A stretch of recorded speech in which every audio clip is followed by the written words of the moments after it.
제가 요즘에 깊이 공감하는 말이 있습니다. 그것은 뭐냐면요, 강한 자가 살아남는 것이 아니라 살아남는 자가 강한 거다라는 그러한 말이에요. 여러분, 세상에 보면은요, 잠깐 반짝이는 사람들은 굉장히 많거든요. 그러나 한 영역을 오랜 기간 동안 붙들고 있으면서 지속해 가는 사람, 그리고 끝내 그 영역을 붙들고 끝까지 가는 사람은 굉장히 적다라는 것을 알 수 있어요.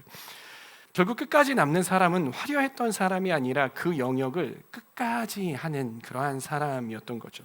여러분, 신앙생활도 마찬가지인 것 아십니까? 신앙은요, 단거리일까요? 장거리일까요?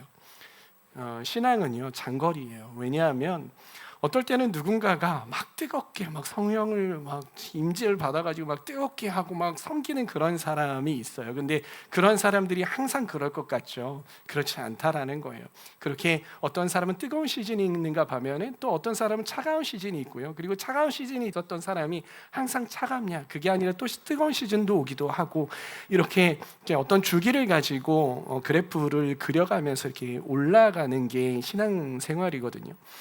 근데 어떤 사람들은 그래요. 뜨거운 신앙이 최고다라고 말하는데요. 저는 오히려 뜨거운 사람이 조금 걱정이 돼요. 저렇게 뜨겁다가 나중에 차가우면 또 어떻게 될까라는 그러한 걱정도 있기도 하거든요.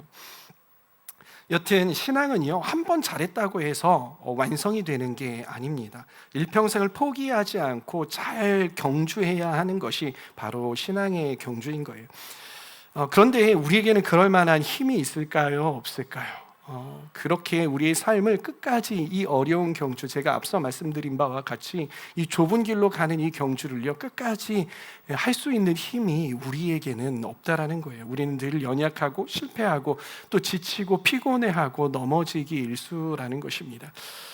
특별히 우리가 오늘 이 시간에 함께 보려고 하는 이 전도자의 삶, 우리가 이 복음을 가지고 다른 사람에게 전하는 삶이 있잖아요. 그 전도자의 삶의 영역에 있어서는요, 더더욱 우리가 좀 자신이 없어요.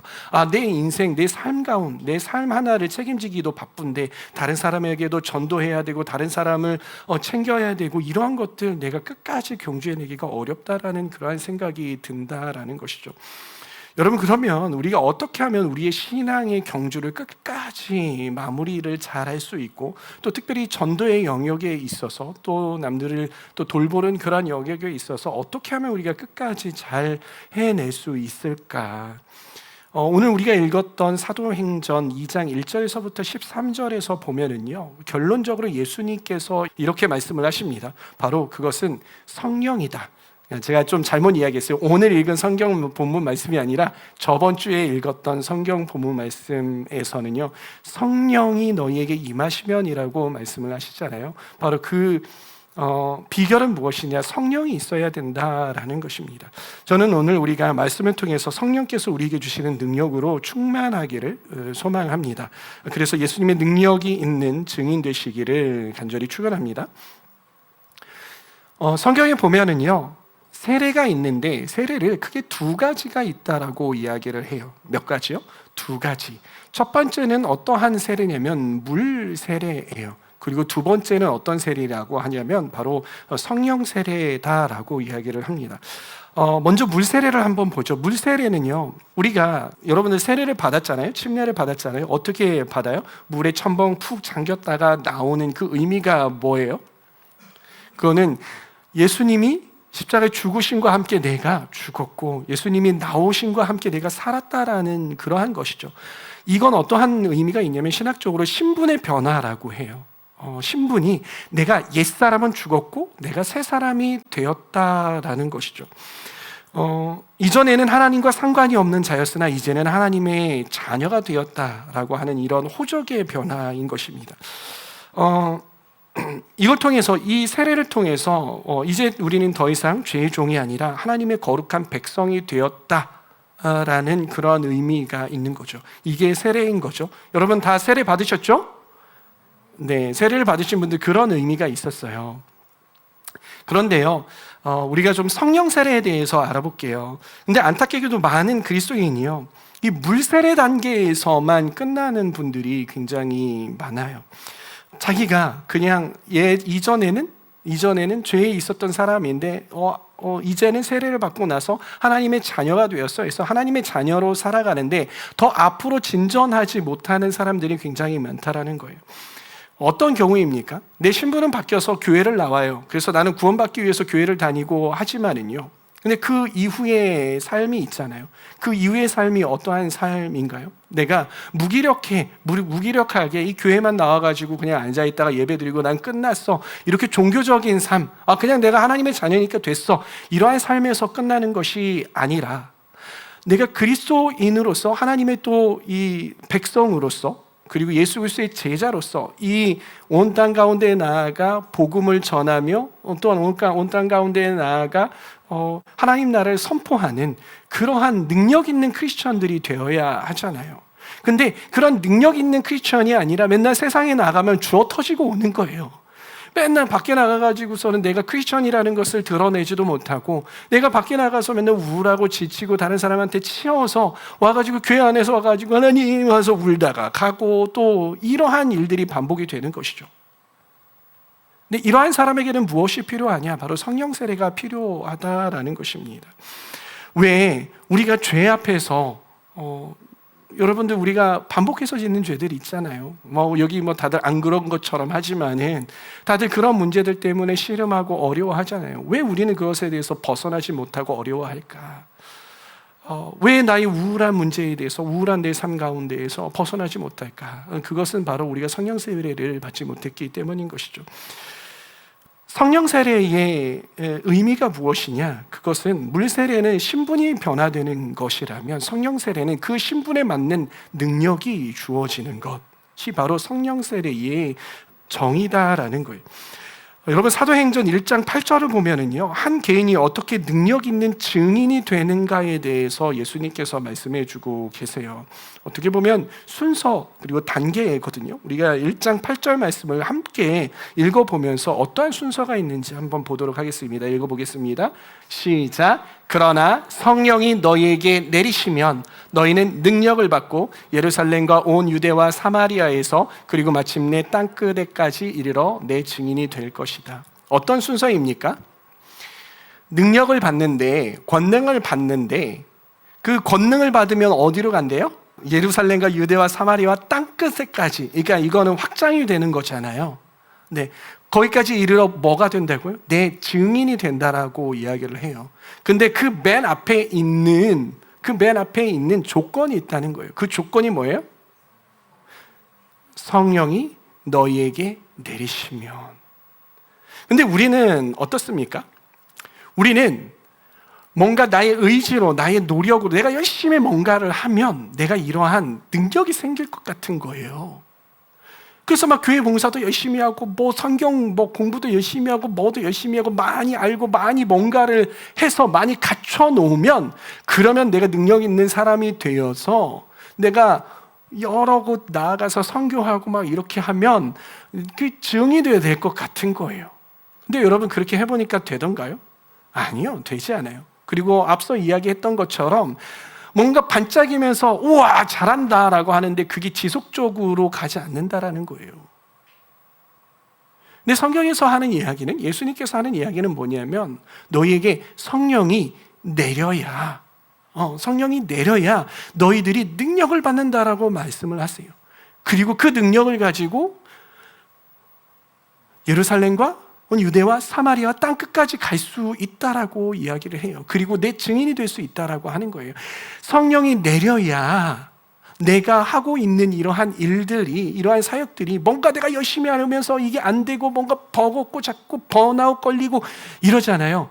그런데 이게 성령이 내릴 때에, 성령이 우리에게 임하실 때에, 오늘 이 사도행전 2장 1절에서부터 13절까지 이야기하는 성령 세례를 우리가 받을 때에 우리는 그러한 역할들을 감당할 수 있다라고 말씀하고 있는 것이죠.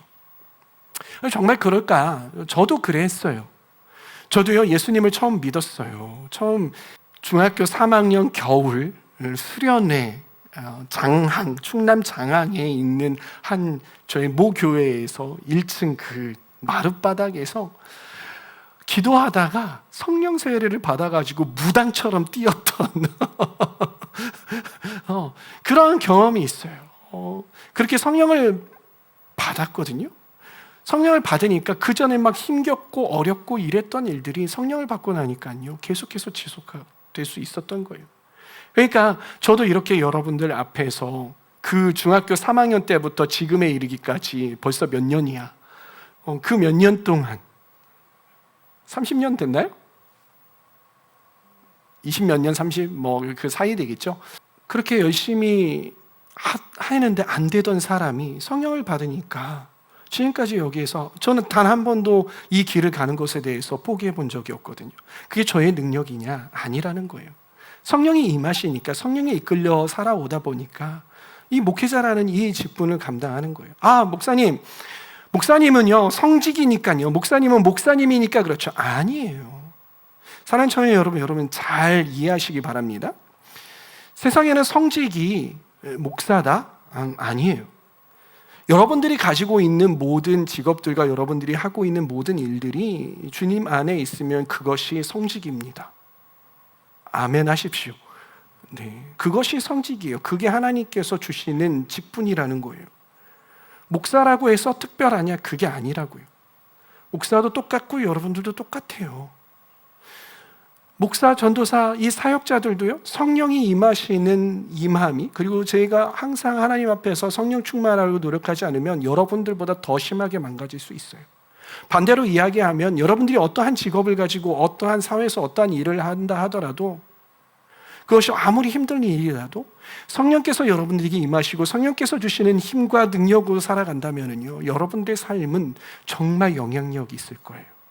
정말 그 땅 가운데서 증인이 될 수 있을 거라는 것입니다.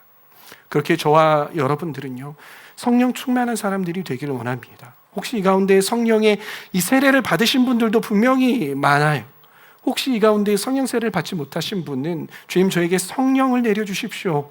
이 오순절에 내렸던 그 성령이 나에게 내리게 하여 주시옵소서라고 기도할 수 있는 저와 여러분을 되었으면 좋겠어요. 그리고 성령 세례를 받으신 분이 있어요. 그러나 성령 세례를 받았지만은 그 성령님과 날마다 동행하는 삶을 살기가 어려우신 분들은 성령님 저와 늘 동행하여 주시옵소서라고 기도하며 그 성령과 함께 동행하는 삶을 살 수 있기를 바랍니다. 예수님은 제자들에게 명령을 하셨죠. 우리 4절에서 5절 말씀을 함께 읽어보도록 하겠습니다. 4절 읽습니다. 시작. 예수께서 사도들과 함께 잡수실 때에 그들에게 이렇게 분부하셨습니다. 너희는 예루살렘을 떠나지 말고 내게서 들은 아버지의 약속을 기다려라. 요한은 물로 세례를 주었으나 너희는 여러 날이 되지 않아서 성령으로 세례를 받을 것이다. 이 예수님께서 이 말씀을 하셨어요. 그리고 승천을 하시죠. 그런데 제자들은 어떻게 했을까? 제자들이 예수님이 승천하시자 막 이렇게 다른 나라로 막 흩어졌을까요? 아니요. 이들은 하나로 모여서 이 마가의 다락방에서 기도하기 시작을 했어요. 기도했던 사람들이 120명가량이 되었습니다.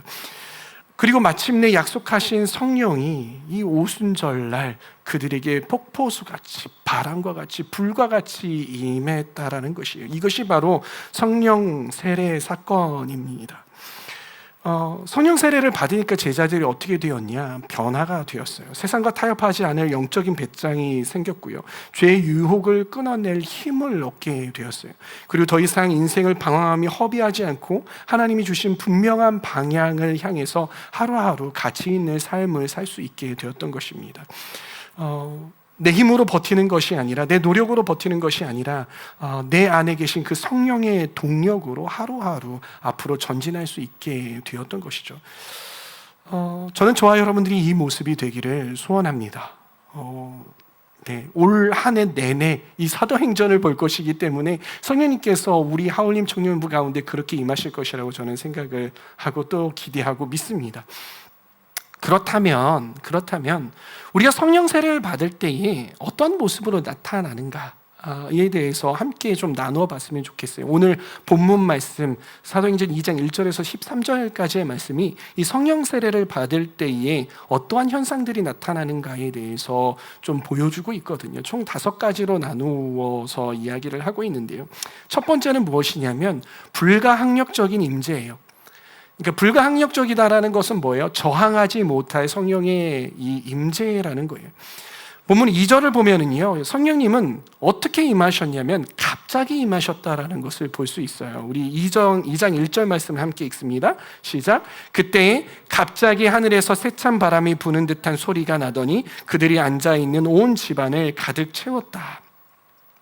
하늘에서 세찬 바람이 막 부는 소리가 들리는 거예요. 그리고 제자들이 앉아있던 온 집을 그 소리가 가득 채워버렸던 거예요.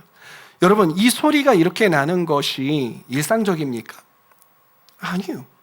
일상적이지가 않아요. 우리가 여기 이 말씀에서 보면은요, 갑자기라는 단어를 한번 우리가 주목해 봤으면 좋겠어요. 이 갑자기라는 것은 제자들이 예상을 했을까요? 안 했을까요? 이 제자들이 예상하지 못했어요. 성령이 분명히 주시겠다라고 말씀을 하셨는데 예수님이 어떠한 방식으로 했는지 모르겠는 거예요. 근데 제자들에게 갑자기 바람 소리가 나고 막 난리가 난 거예요. 오늘날에도 성령님께서 임하실 때 또 성령님께서 운행하시고 있는 그러한 이 공간들, 그러한 시간들을 보면 어떻습니까? 뭔가 내가 알고 있는 상식의 수준에서 벗어난 일들이 자꾸 일어나요. 특히 우리 작년 이 1부, 2부 예배나 금요 예배나 봤을 때 사람들이 우리가 평소에 보던 분들의 그런 모습들이 아니라 뭔가 그러니까 이상한 행동들을 하시고 떨기도 하시고 눕기도 하시고 소리 내시기도 하시고 울기도 하시고 막 그렇단 말이에요. 그러한 현상들이 일어나는 거예요. 그러면은 뭔가 이상하죠. 왜 저래? 이상한데? 갑자기 저러시지? 이렇게 갑자기 그렇다라는 거예요. 우리가 좀 질문해 볼 수 있어요. 왜 굳이 저렇게 해야 되는가? 왜 굳이 성령이 임하시면 저렇게 갑작스러운 일들을 하고 저렇게 이렇게 이상해지지? 말 그대로 이상해지지? 왜 일상적이지 않고 일상에서 벗어난, 그런데 그분들이 그렇게 하고 싶어서 그럴까요? 제가 앞에서 말씀드렸던 바와 같이 불가항력적으로 그렇게 일어나잖아요. 저 같은 경우에도 저는 기대도 안 하는데 머리에 손을 얹고 기도하다 보면 갑자기 쓰러지시는 분이 있어요. 저라고 당황스럽지 않을까요? 왜 이래? 왜 갑자기 쓰러져? 이렇게 된다라는 거예요. 왜 하나님 왜 이렇게 역사를 하실까? 그 이유는 무엇이냐면 그것은 사람이 만드는 일이 아니기 때문인 거예요. 하나님께서 하시는 일이기 때문인 것입니다. 만약 인간이요, 그러니까 특정한 환경을 만들어서 성령의 임재를 막 연출하고 막 통제하고 있다면요, 그건요 더 이상 하나님의 임재라고 할 수가 없는 거죠. 하나님은요, 우리의 얕은 우리의 상상력과 또한 우리의 기대와 우리의 생각보다 훨씬 더 크신 하나님이라는 거예요. 하나님은 우리의 어떤 그런 기존의 고정관념을요 넘어서는 그러한 분이세요. 그래서 하나님께서 어떤 일을 행하실 때 보면은 정말 갑작스러운 일들이 일어나기도 하고요, 우리가 평소에 기대하고 생각했던 것들을 훨씬 이렇게 넘어가시기 때문인 거예요. 그런 모습들, 하나님께서 그렇게 역사하시는 그런 모습들을 보면서 우리는 비로소 깨닫게 되는 것이죠. 뭐라고요? 이것은 사람이 하는 일이 아니구나. 어떻게 사람들이 모여가지고서 예배하는데 단체로 저렇게 쓰러지고 자빠지고 뭐 소리 지르고 울고 단체로 저럴 수 있어? 저건 하나님께서 일하시는구나. 하나님께서 저렇게 일하시지 않으면 안 되는구나 라는 그러한 것들을 깨닫게 되는 것이죠. 하나님께서는 이처럼요, 하나님의 임재는 이렇게 우리의 예상과 계산 밖에서 갑자기 우리가 통제할 수 없게 임하시고 또 우리를 압도하신다라는 거예요. 두 번째, 하나님께서 이렇게 성령의 성령 세례가 있을 때 어떠한 일들이 또 일어나냐면요, 개별적으로 임한다라는 거예요. 개별적으로. 우리 3절 말씀을 함께 읽습니다. 시작. 그리고 불길이 솟아오를 때에 혓바닥처럼 갈라지는 것 같은 혀들이 그들에게 나타나더니 각 사람 위에 내려 앉았다. 저는 잘 모르겠어요. 정말 불길이 일어나가지고서는 막 사람 위에 막 혀처럼 막 이렇게 돌아다녔는지 그런 거 제가 볼 수 있는 사람은 아니거든요. 물론 저도 뭐 그런 것들이 여러 가지 보이기도 하고 뭐 그런 경험들을 해봤어요.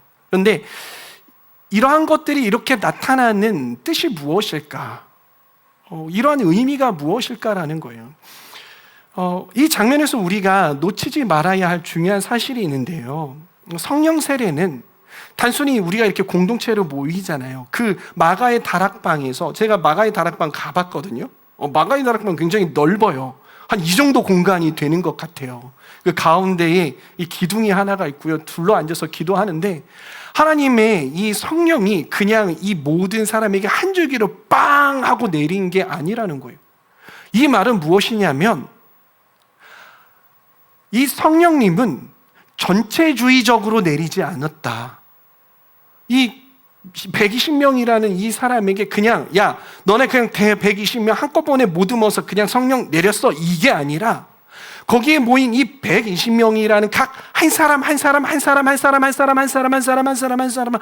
사람에게 개별적으로 만나 주신 거예요. 성령님께서 개인적으로 각 한 사람 가운데 만나 주셨다라는 것입니다. 그래서 우리 각 한 사람에게 찾아오시고 이름을 부르시고 인격적으로 찾아오신다. 이것이 성령의 이 임재, 이게 성령의 세례다라는 것입니다. 이 성령 충만한 공간들에서 나와가지고 좀 간증을 하잖아요. 그러면 간증을 들을 때 어떠한 간증이 들리냐면 한 사람이 나왔는데 다 그 사람의 언어로 성령님께서 말씀하세요.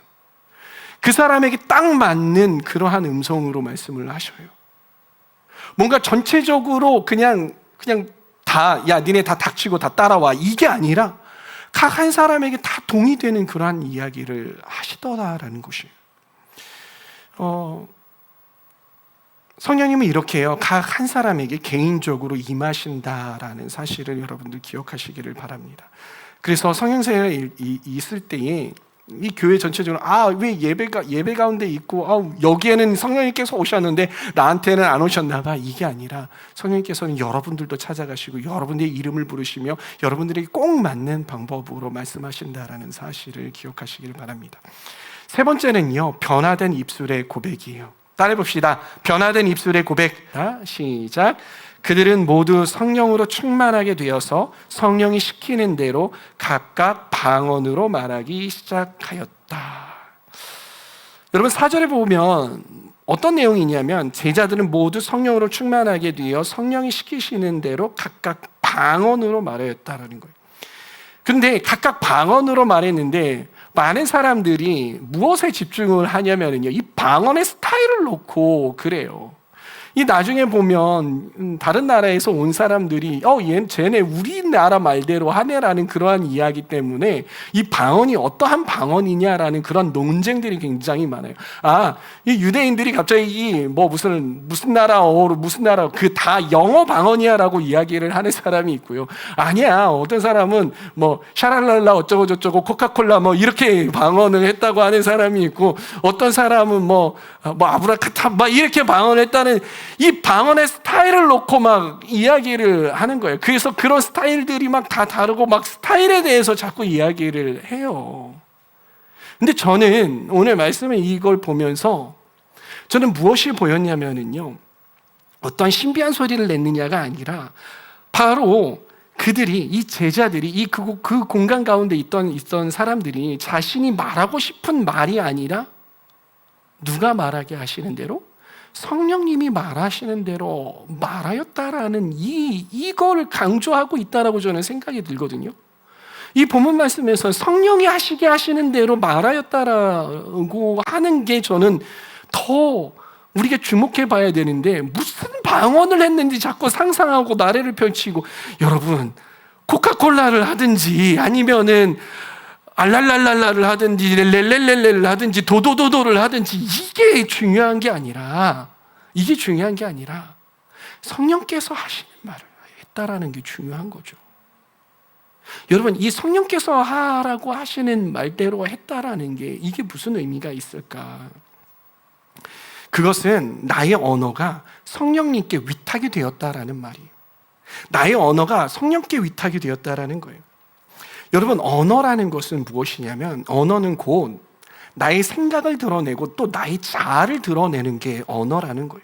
그래서 그 언어가 성령께 위탁이 되었고 또 성령께서 하시는 대로 하였다라는 것은 나의 자아가 성령님께 위탁이 되었다라는 거예요. 그래서 내가 말하고 싶은 말을 하는 것이 아니라 성령께서 감동하시는 대로 말하기 시작하였다라는 것이고, 그거의 하나의 상징적인 표현들이 방언이다라는 것이죠. 즉 내 삶의 주도권이 더 이상 나에게 있지 않고 성령께로 옮겨졌다라는 것, 이것이 바로 성령 세례의 하나의 이 모습이다라는 것입니다.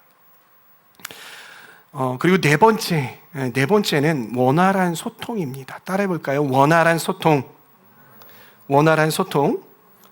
자, 11절 말씀을 함께 읽어볼까요? 시작. 유대 사람과 유대교에 개종한 사람과 크레테 사람과 아라비아 사람인데 우리는 저들이 하나님의 큰 일을 방언으로 말하고 있는 것을 듣고 있소. 네, 이렇게 이야기를 하고 있습니다. 이 말이 뭐냐면 세계 각국에서 온 사람들이 왔는데 제자들이 그 120문도들이 막 방언을 하는데 자기네 말로 알아듣는 거예요. 이게 뭐예요? 소통이 뚫리기 시작을 했다라는 거예요. 여러분, 이런 경우가 있어요. 여러분, 분명히 같은 나라 말로 하는데 분명히 이 사람 한국말로 하는데 어떤 사람은 소통이 잘 되는데 어떤 사람은 소통이 안 되죠. 소통이 안 되니까 싸우고 막 다투고 막 이렇게 하잖아요. 그런데요, 오늘 우리 라세라 사모님이 저기 뒤에 계세요. 그런데 어떠한 상황이 있냐면 분명히 말이 안 통해요. 말이 안 통하는데 만나서 이야기하고 대화하고 이러다 보면은 말도 잘 안 통하는데 마음이 잘 통하는 경우가 있죠. 그렇죠? 이때 이 당시의 상황이 어떠했냐면 성령 세례가 우리에게 이 제자들에게 임하니까 외국어와 이러한 것들이 외국어, 이 언어 장벽을 넘어서 소통하기 시작을 했다라는 거예요. 세계가 소통하기 시작을 했다라는 거예요. 마찬가지로요, 우리 공동체에 성령이 임해서 성령이 충만하게 되면은요, 남녀 그리고 언어가 다르고 또 생각이 다른 이 사람들이 모여서 성령 안에 있게 되면 우리가 말이 통하게 되는 거예요. 소통이 통하게 된다라는 거예요. 여러분, 공동체 안에 자꾸 분쟁이 일어나고 싸움이 일어나는 이유가 무엇입니까? 그것은 성령의 충만함이 없기 때문인 것이죠. 성령 세례가 임하지 않았기 때문인 것이에요. 그러기 위해서 우리가 하나가 되려면 우리가 성령 안에서 기도하고 또한 성령의 충만함을 입어서 있을 때에 우리가 소통이 될 수 있다라는 것입니다. 다섯 번째, 마지막입니다. 다섯 번째는 거룩한 열정이에요. 따라 보겠습니다. 거룩한 열정. 네, 사도행전 2장 13절 말씀을 함께 읽도록 하겠습니다. 시작. 그런데 더러는 조롱하면서 그들이 새 술에 취하였다 하고 말하는 사람도 있었다. 이 13절에 보면은 이 앞에 뭐라고 해요? 더러는 조롱하면서 조롱했대요. 아야, 그렇게 막 성령이 취해가지고 하는 그 사람들을 보면서 조롱을 했대요. 그러면서 조롱하면서 뭐라고 하는 거예요? 쟤네 술 취했나 봐라고 이야기를 하는 거예요. 여러분, 이게 이해가 되세요? 저는 이해가 돼요. 왜냐하면요, 이 예수님의 제자들이 예수님이 승천하시고 어떤 모습이었을까? 숨어 다녀야 했어요. 핍박 가운데에 숨어 다니고 예수님의 제자들이 막 의기소침해 있었어요. 그리고 자기가 막 드러날까봐 자기를 가리고 낮추고 밤에 돌아다니고 막 그랬단 말이에요. 그러던 사람들이었어요. 그런데 그러던 사람들이 갑자기 하루에 막 기도하더니 난리가 뒤집어지고 막 웃고 기뻐하면서 갑자기 의기소침하고 우울한 사람들 같은 이러한 사람들이 적극적이고 막 예수님 믿으라고 이야기하고 하하하 막 웃고 평소에 그러지 않던 사람들이 바뀌어 버렸던 거예요. 그러니까 이 다른 사람들이 이 사람들을 보기에 미쳤다라고 이야기하지 않겠어요? 술 취했다고 하지 않겠어요? 그러한 현상들이 벌어진다라는 거죠. 이 무기력했던 사람들이 갑자기 이렇게 돌변하니까는요, 이들의 눈에는 마치 술 취한 사람처럼 보일 수밖에 없었던 것입니다. 여러분, 성령이 임재하면은요, 사람이 이렇게 변합니다. 내 힘으로 도저히 털어낼 수 없었던 이 우울함과 또 무기력의 옷을 던져버리게 됩니다. 그리고 사람의 평가나 세상의 눈치를 보느라 쪼그라들었던 이런 마음들이요, 펴지게 되고요, 하나님이 주시는 기쁨에 압도되게 된다라는 것입니다. 여러분, 우리가 매주 이곳 가운데 나와서 예배를 드리고 셀 모임을 하고 그렇게 하잖아요. 그런데 여러분들 이 교회에서 이렇게 예배드리고 또 말씀을 듣고 셀 모임 하고 난 다음에 사회에 나가서 어떠한 모습입니까? 정말 이곳에서처럼 이렇게 눈망울이 초랑초랑하고 그래 주님이면 됩니다 하고 막 찬양할 때처럼 그렇게 적극적인 모습입니까?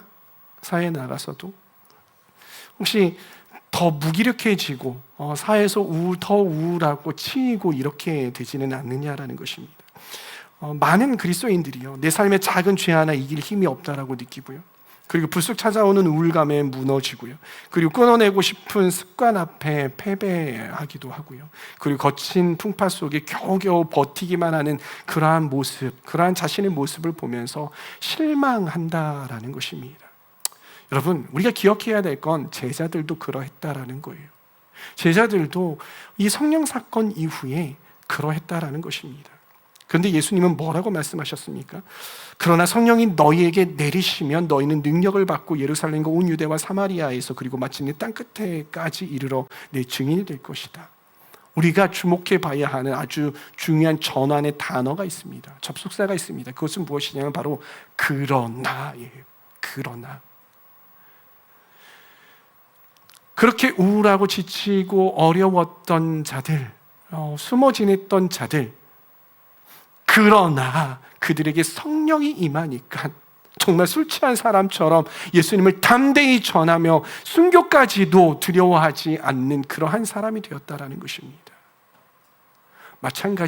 마찬가지로 우리도 우울하고 지치고 힘들고 치이고 구겨져 있고 이랬던 우리도요, 그러나 우리에게도 성령이 임하면, 성령이 내리면 우리가 어떻게 변할 수 있다라고요? 우리도 이 말씀처럼 능력을 받고, 세상을 이길 능력을 받고, 세상 가운데에 복음을 전할 수 있는 그런 능력을 받고,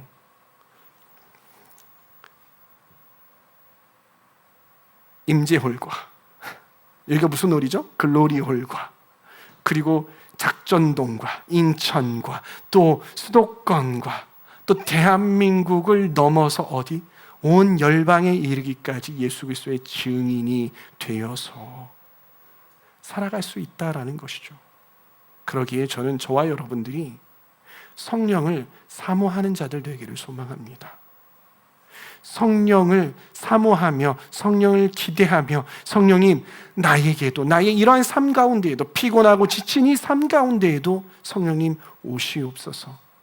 오심으로 말미암아 이 제자들이 성령을 받고 그렇게 살아갔던 것처럼, 능력 있게 살아갔던 것처럼 우리에게도 그 성령을 허락하여 주셔서 이 어려운 이 시대 가운데에 그리스도인으로서, 성령 받은 사람으로서 능력 있게 살아갈 수 있도록 주님 역사하여 주시옵소서라고 그렇게 기도하며 나아갈 수 있는 저와 여러분들 다 되시기를 소망합니다. 아멘.